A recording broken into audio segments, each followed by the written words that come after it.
Hey everybody, meteorologist Danielle Noyce here for the 1 Degree Outside Weather Network with your evening essentials on this Tuesday. Any thunderstorms left over out there this evening will be dwindling, particularly after sunset, although overnight tonight there's still about a 30% chance we may get a shower or a downpour or a thunderstorm. Again, it's fairly low. Most of us will be dry, but there's just so much humidity in place. It's muggy tonight. Overnight lows in the 70s, and it doesn't really matter where you go, even all the way back up to the Champlain Valley, an overnight low around 70. So not much relief overnight. 70 to 75 in much of central and southern New England. And it's another hot one tomorrow. We climb well into the 90s in central and southern New England tomorrow, around 80 in far northern New England because there'll be some areas of rain. We'll talk about that in a second. Keep in mind these numbers or without the humidity factored in. So the heat index is going to be in the upper 90s to near 100 again, particularly north and west of Boston. Southwest breeze tomorrow about 10 to 20 miles per hour, gusting as high as 30 on Cape Cod, where we do get a little bit of relief. Chance of precipitation tomorrow is highest in northwestern New England. Notice that little tongue of orange, though, does extend into northwest Maine.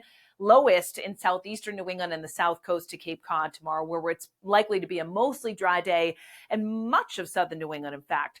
Let's time things out. So yes, you may get an isolated shower tomorrow morning, but you'll notice that it expands in terms of showers through the late morning and afternoon in northern and central Vermont into northern New Hampshire, deeper yellows and oranges in here. Don't focus on the exact placement with this, but this shows me, but through the afternoon and evening, we'll get an expansion of these downpours and thunderstorms. Some of them could be on the stronger side. I'd say it's an isolated to scattered risk of a strong to severe thunderstorm tomorrow. There may even be a little bit of rotation in any of the storms that do develop by tomorrow evening and into the first part of the overnight in those spots. So that's something we'll monitor closely for you as well. Have that backup plan to seek shelter indoors should you need to if a warning is issued for your area. So outdoor outlook for our Wednesday in the mountains.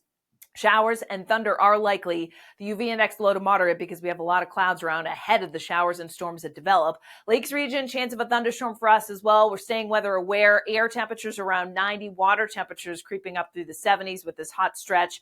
Beaches, humid. Just an isolated storm at the beaches tomorrow, and it's a pretty low risk. So decent beach day. Air temperatures 85 to 90. Water temperatures in the 60s, although on Cape Cod, it's in the 70s. Wind out of the south, gusting higher on the Cape. Rip current risk is low tomorrow, and the UV index is going to be moderate to high across southern New England if you are headed to the beaches. So it's definitely a time to be weather aware. The chance of precipitation overnight tomorrow night is high too in much of northern western New England, and there'll be a chance of a shower or thunderstorm the farther south you go too, with all of this tropical moisture and some of the remnants of Beryl that come into play here. So certainly a great time to have our app. Thanks to all that have downloaded it already. You get the interactive radar, of course, the customized alerts. You can set several pinpointed locations in there. You can get it on the App Store, Google Play, and of course, all weather information is always right on our website, onedegreeoutside.com.